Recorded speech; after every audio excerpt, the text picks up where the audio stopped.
Hanya Tuhan Yesus Kristus saja yang dapat menyelamatkan kita dari segala dosa-dosa kita dan menghapuskan segala dosa-dosa kita dan menyerahkan kita kembali kepada Allah Bapa di sorga.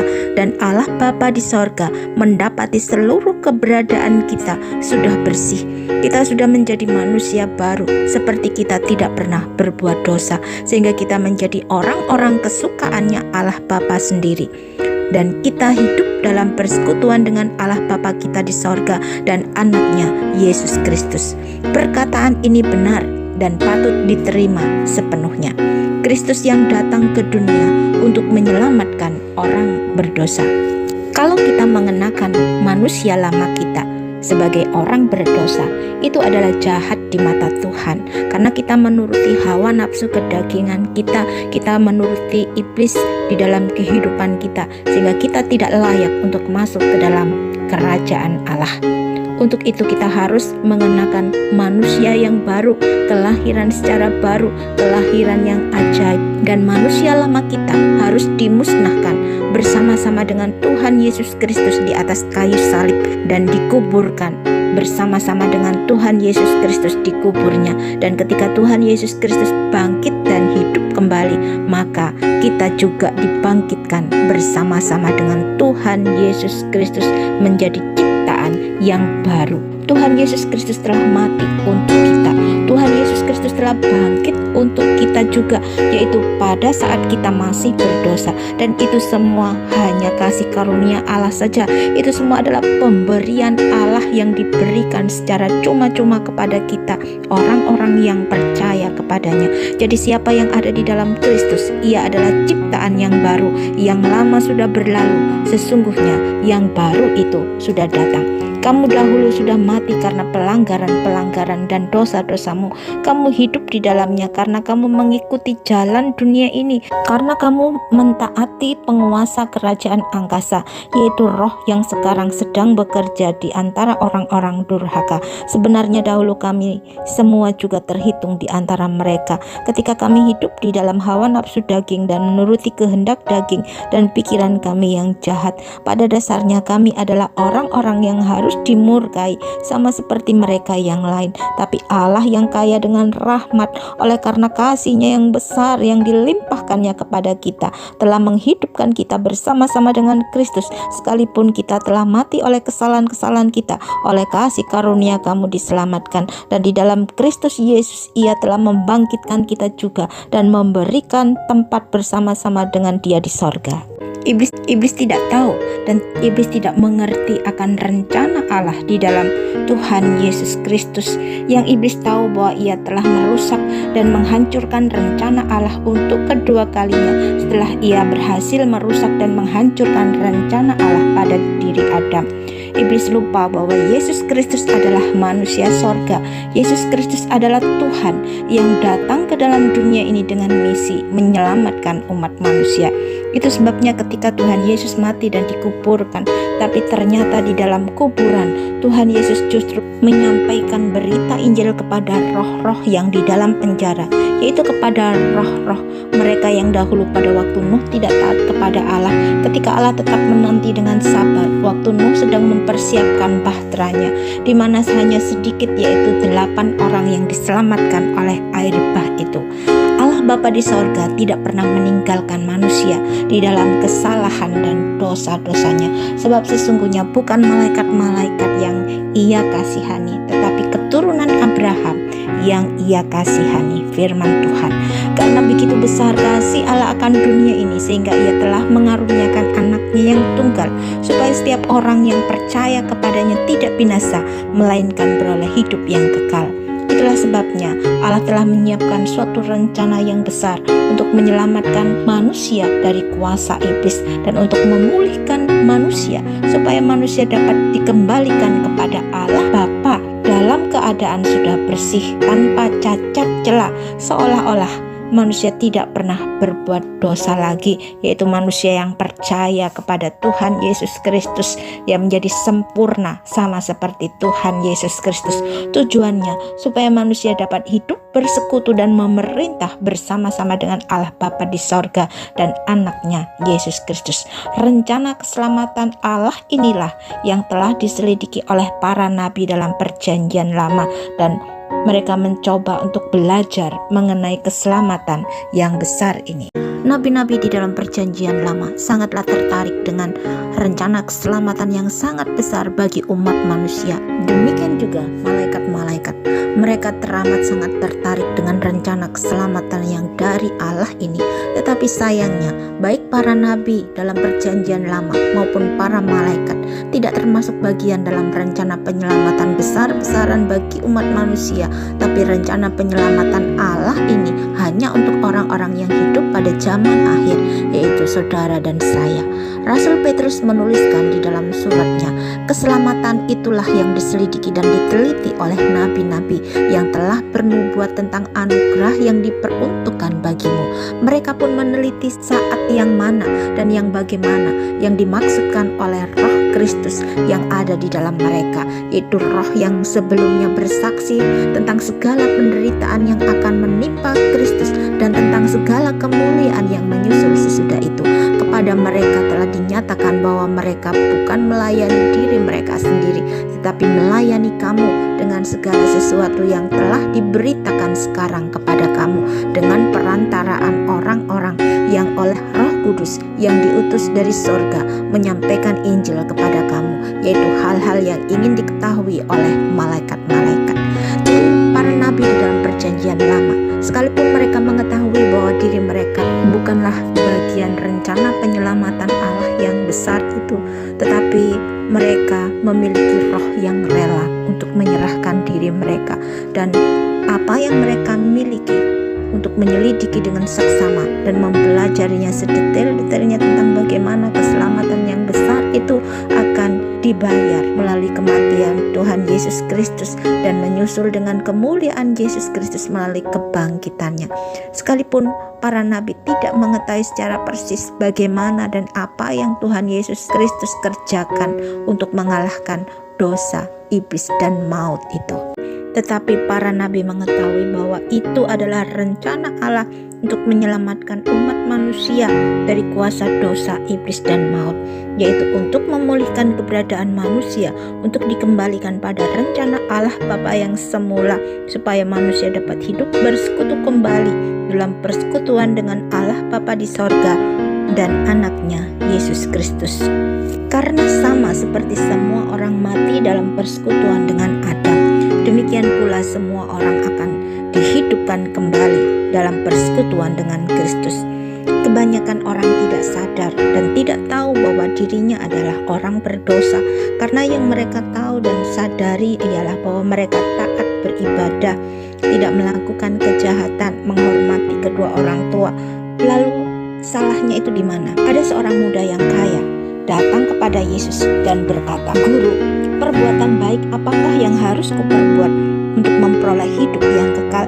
Jawab Yesus, "Mengapa engkau bertanya kepadaku tentang apa yang baik? Hanya satu yang baik. Jikalau engkau ingin masuk ke dalam hidup, turutilah segala perintah Allah." Kata orang itu kepadanya, "Perintah yang mana?" Kata Yesus, "Jangan membunuh, jangan berzina, jangan mencuri, jangan memberi kesaksian palsu, hormatilah ayahmu dan ibumu, dan kasihlah sesamamu manusia seperti dirimu sendiri." Lalu kata orang muda itu kepadanya, "Semuanya itu telah kuturuti, apalagi yang masih kurang?" Lalu kata Tuhan Yesus, "Kalau engkau hendak sempurna, pergilah, jualah apa yang kau miliki dan berikanlah itu kepada orang-orang miskin, dan engkau akan memiliki harta di sorga. Kemudian datanglah kemari dan ikutlah aku." Mendengar perkataan itu, pergilah orang muda itu dengan sedih sebab banyak sekali hartanya. Di sini Tuhan Yesus memberikan pilihan, dia memilih Allah atau memilih mamon. Karena firman Tuhan, tak seorang pun dapat mengabdi kepada tuan-tuan, karena jika demikian ia akan membenci yang seorang dan mengasihi yang lain, atau ia akan setia kepada yang seorang dan tidak mengindahkan yang lain. Kamu tidak dapat mengabdi kepada Allah dan kepada mamon. Lalu kata Tuhan, lebih mudah seekor unta masuk ke dalam lubang jarum daripada seorang kaya masuk ke dalam kerajaan Allah. Lalu kata murid-muridnya, jika demikian siapakah yang dapat diselamatkan? Kata Yesus, bagi manusia hal ini tidak mungkin, tetapi bagi Allah segala sesuatu mungkin. Karena untuk inilah Tuhan Yesus Kristus datang ke dalam dunia ini, yaitu untuk membawa kita kembali masuk ke dalam kerajaan sorga. Kata Yesus kepadanya, akulah jalan, kebenaran, dan hidup. Tidak ada seorang pun datang kepada Bapa kalau tidak melalui aku. Karena dosa ketidaktaatan Adam, maka kita manusia yang adalah keturunan Adam telah menanggung hukuman dosa. Jadi dosa tidak hanya ditanggung oleh Adam saja, tetapi dosa juga ditanggung oleh seluruh keturunan Adam, yaitu saudara dan saya. Sampai ada orang yang mampu menolong dan menyelamatkan kita dan menanggung hukuman dosa kita itu. Sebab sama seperti maut datang karena satu orang manusia, demikian juga kebangkitan orang mati datang karena satu orang manusia. Karena sama seperti semua orang mati dalam persekutuan dengan Adam, demikian pula semua orang akan dihidupkan kembali dalam persekutuan dengan Kristus.